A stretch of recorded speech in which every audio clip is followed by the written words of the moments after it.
It's time for Branding Business, the only show that brings branding experts and corporate executives together to explore how branding your business can improve both your top-line growth and bottom-line performance. Brought to you by RiechesBaird. And now here's your host. Welcome to Branding Business with RiechesBaird.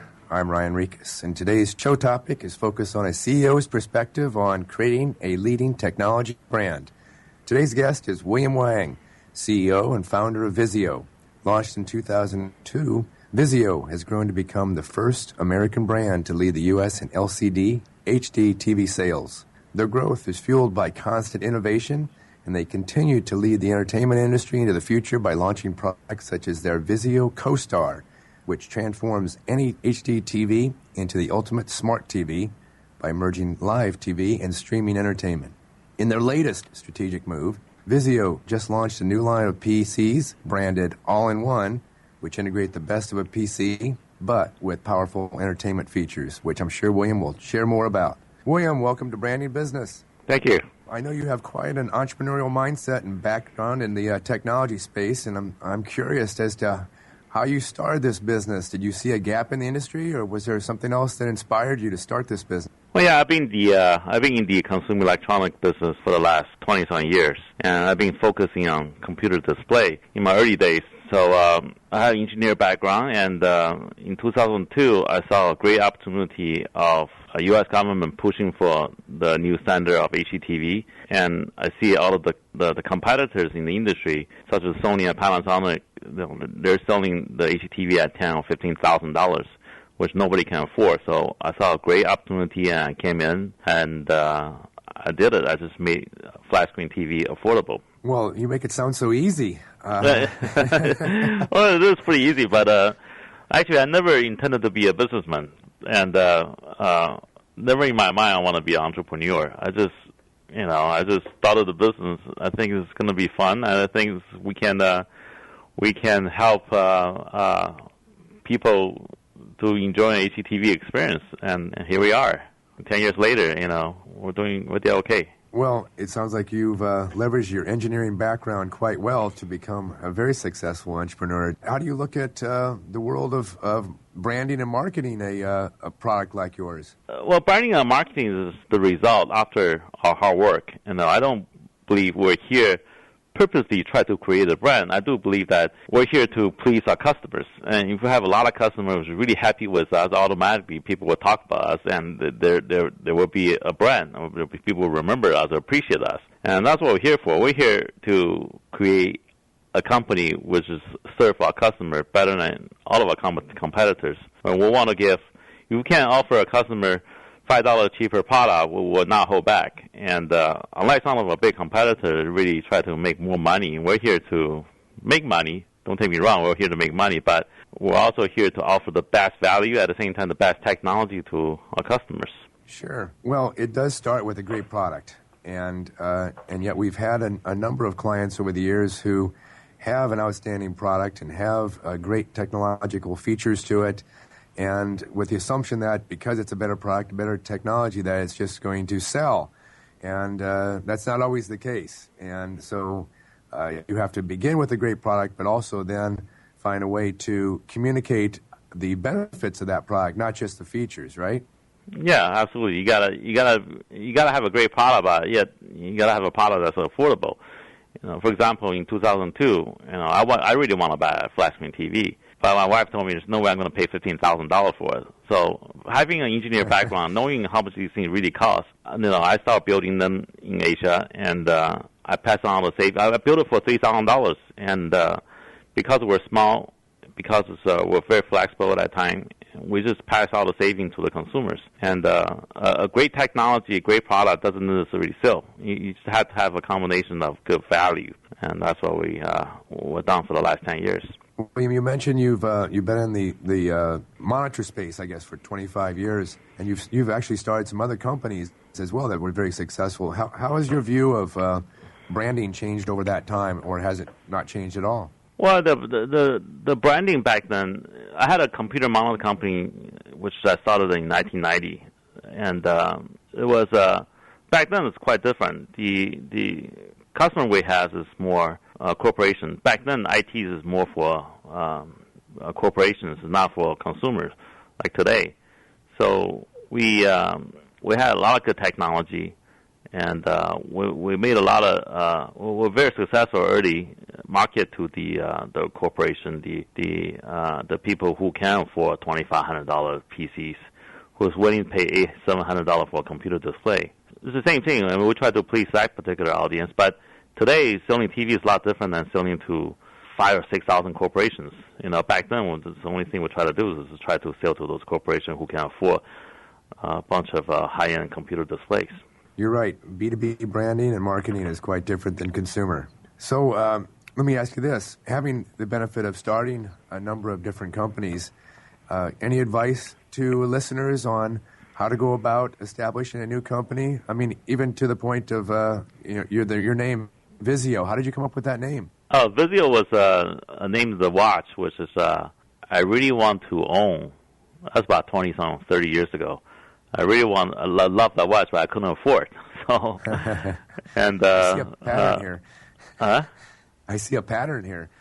Yeah, so when I started the company, I said, I'm going to call the company VIZIO. So sounds pretty good, but at the same time, was actually a watch that I couldn't afford. Well, it has worked out very well for you, and I think it implies a nice promise. It's worked out very well. So a question for you as well. Many times we're asked by entrepreneurs who are starting a company, when should they begin thinking about their brand and their brand promise? Any thoughts to share with our listeners on that topic? Well, absolutely. I mean, you really had to pay attention to your companies.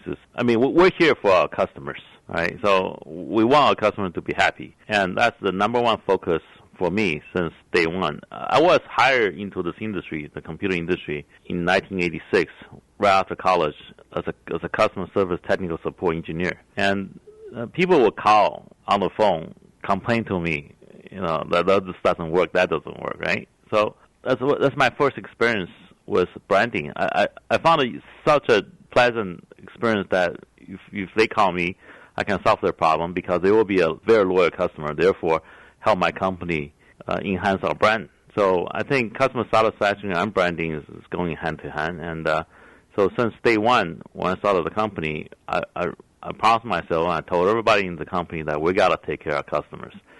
So I encourage everybody else who want to start their own business to be extremely careful with their company's reputation, because it's a good reputation will lead into a great brand. A great brand means it's repeat customers.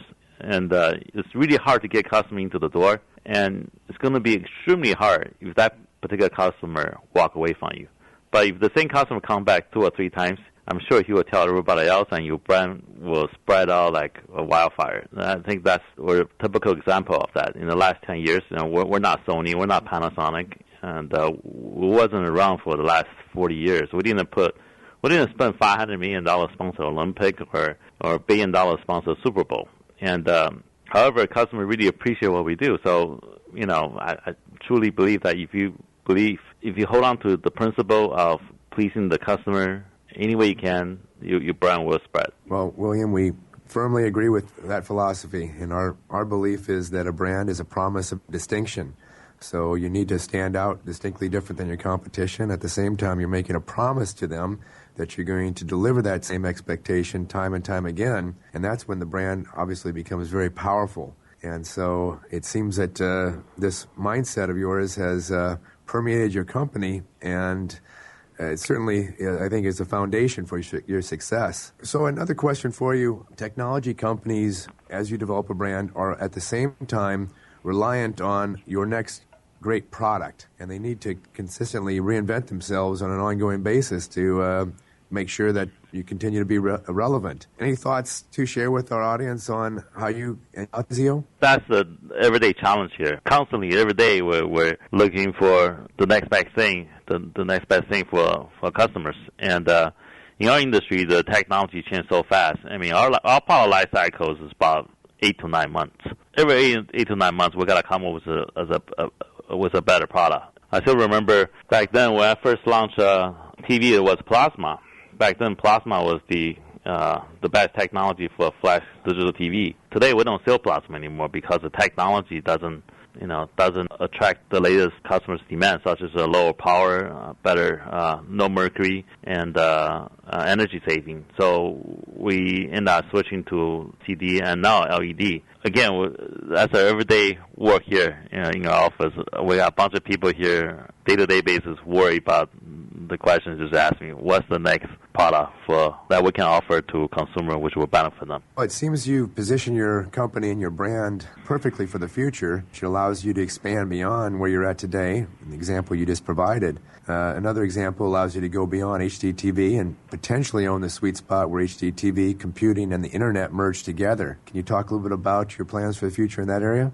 Yeah, well, we're very aggressive in TV, as most people know, and TV eventually will be more smart than the TV from your parents' time. And with the Internet, people want to access more content anytime they want. We've been developing here at VIZIO our smart TV platform for the last 3 or 4 years. I believe we probably have more smart TV out there in the field than almost anybody else in this industry. We'll have close to over 4 million active users, which is use our TV to stream content directly from the Internet, such as Netflix or Hulu. So the TV will get smarter, and just like similar to a phone. And we're very excited that someday, hopefully within the next 2 years, all of our TV will be smart. All of our TV will be connected to the Internet. So we can also offer a great variety of choices for our consumer to entertain themselves. Well, I think your brand is positioned well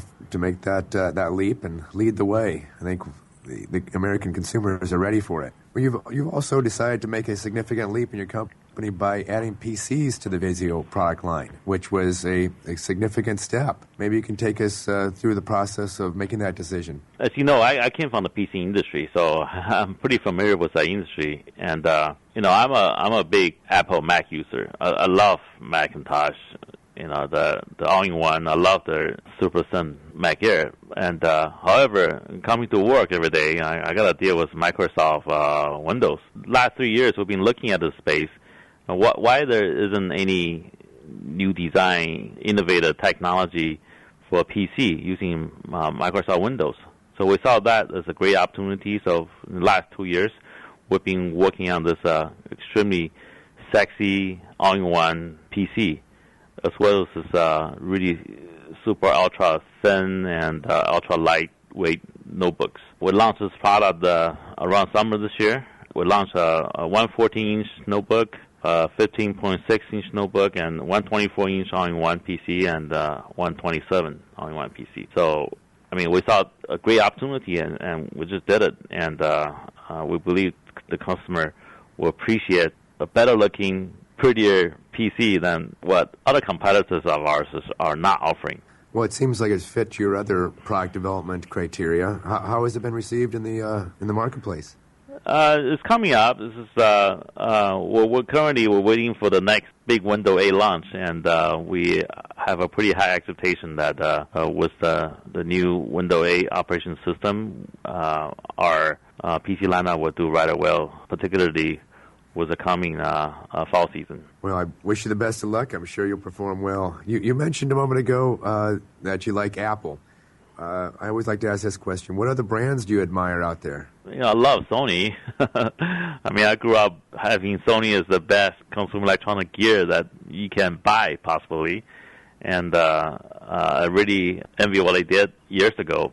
They're not doing so well right now, but I grew up with Sony, so I really envy Sony. I really envy Nike and their innovation, and of course Apple. Apple's just the company everybody's envy. Well, three great brands that, certainly in the case of Sony and Apple, have reinvented themselves over the year. Nike stayed pretty true to their core, but just continue to offer new products and some new product extensions. With that in mind, how far do you think the VIZIO brand can stretch into the future? Well, hopefully as far as possible. There's no limit to it. We got to just keep on offer the great service we've been offering to our consumer over and over again. And hopefully by doing that, people will trust us more, will respect us more, and they will wait for our next product, just like they're waiting for the next iPhone 6. Yeah, the number 5 has certainly been a huge impact for Apple, hasn't it? Yes. Well, you've at VIZIO, you brand yourself as America's #1 LCD HDTV company, and now that you have that leadership status in both volume and perception,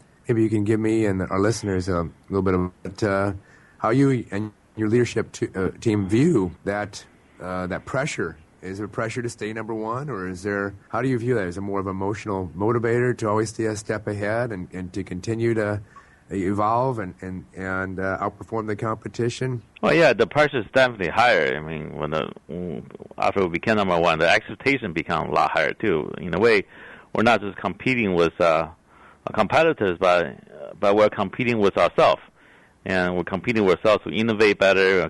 We're competing with ourselves to drive even a higher value into the product we put together. So the pressure is definitely on. But we're having fun. We love doing what we do, and we have a great team of people here. They love that challenge. That's the reason they joined our company, because of that challenge, right? So how do we be #1 within 10 years, and how do we become even better after we became #1? Well, that's an interesting point. We as well find that on the topic of culture and people working together, that culture is an incredible force that can drive a business forward, or it can take a company down. So how do you really impart your leadership and your culture throughout your company? Well, fortunately, our company is not a huge company. I mean, we have fewer than 450 people. So I think the top management, the executive team, we can reach out to almost everybody we work with frequently, and we spend a lot of time together. We talk to them, and everybody still on first name basis. we recognize everybody's face, so it's not as hard, but it's not as easy before, because I thought it was like two or three people. And again, I truly believe to motivate our employees, our team, is work with them closely. Well, we find exactly the same thing, and with the research we've done with hundreds of brands as we've developed them, there's a consistent finding that employees desire two primary things. First, a clear understanding of where the company is going, like the core statements like purpose, vision, and mission, as well as regular and ongoing communications from the executives around communicating the company's future direction and this cultural alignment. And it sounds like you've really taken that thought to heart in the way that you've gone about growing your company from that core that you mentioned a moment ago of 2 to 5 people, now 450 people. Any further thoughts on how you get communication through to everyone, and now that you've grown to that size, internally? Yeah, well, I think a lot of motivation will help, and we do have this policy of ours for the last since almost the beginning that we do the profit sharing. So quarterly we get together with everybody in the company and we share profits. We give everybody a bonus check. And fortunately, even though the economy is bad, VIZIO has been profitable for the last few years. And every quarter we take a lot of money out and we share with all the employees, which is once we motivate them, then they have even higher desire to work closer with us. And at the same time, our company, we're making our mission very straightforward and simple. I found it pretty effective. We're not giving our people a lot of different things to do. We're not saying that, okay, today we're going to go after a consumer, tomorrow we're going to go after all the IT industry, and the next thing, let's go sell a lot of PC into Fortune 500 companies. We don't do that. We're very focused. We're here only focused on consumer. We're here only focused on a few direct account we have, and our mission are very straightforward: provide the best value at the most affordable price. It's easier to preach that over and over again every day versus if you have a different agenda. So our agenda hasn't really changed at all for the last since the beginning. Well, it's good to hear that. We as well feel that focus is at the heart of branding, and sacrifice is at the heart of strategy. And for you to have a clear brand strategy that remains focused really creates a more powerful brand, both internally and externally.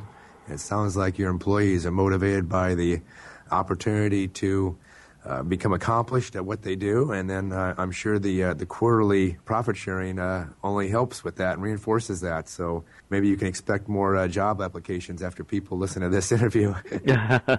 Great.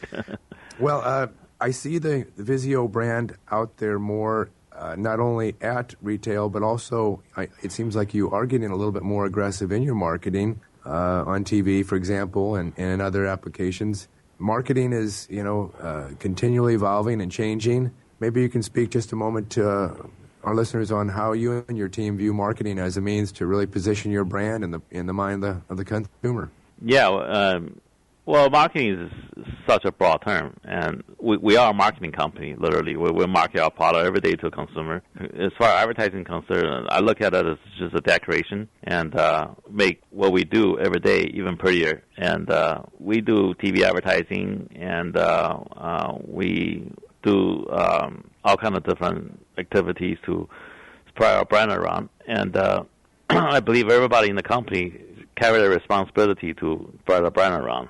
And that's the way I look at our marketing strategy, is to focus on what we do and make sure everybody know about it. Good. Both internal, everybody has responsibility, as well as you're willing to spend the right amount of money to reach the right amount of people. Well, Wayne, we're almost out of time, so let me just conclude with one question. As a CEO of a multi-billion-dollar organization, what keeps you up at night? Well, it keeps me up at night. Fortunately, we've been doing very good. I've had nothing else I'm hoping for. And, of course, like any other businessman, I want to be more successful. We want to make more money. But there's really nothing keeping me up at night these days, because I feel pretty good that we have a great team. And if anything will keep me up at night will be, how do we even enhance our team? I'm not a micromanager in this company. I believe that you build a great team, we build a great foundation, the customer will come. So, fortunately, even though the economy is bad, I sleep pretty well these days. Well, William, you built a heck of a company, and it sounds like you got a great philosophy, vision, and culture at your organization. I'm sure you'll do well in the future, and best of luck. Thank you for being a guest on Branding Business. Are there any final thoughts or insights you'd like to share with our listeners today? No. Thank you for this opportunity. I wish everybody who's listening can make a lot more money, and best of luck. Well, I believe if you follow your passions and stay true to your philosophy and have a clear vision of where you want to go and stay true to that, I firmly believe that's the path to the success. So, William, thank you so much for your time today. If should listeners visit your website to learn more about VIZIO? Yes, please. Absolutely. Okay. Very good. Well, thank you again. That concludes our show for today. This is Ryan Rieches, and you've been listening to another edition of Branding Business with RiechesBaird. If you'd like to listen to past shows or read our blog series, visit brandingbusiness.com. Please share your comments so we can all benefit from the discussion and varying viewpoints. Until our next show, stay focused.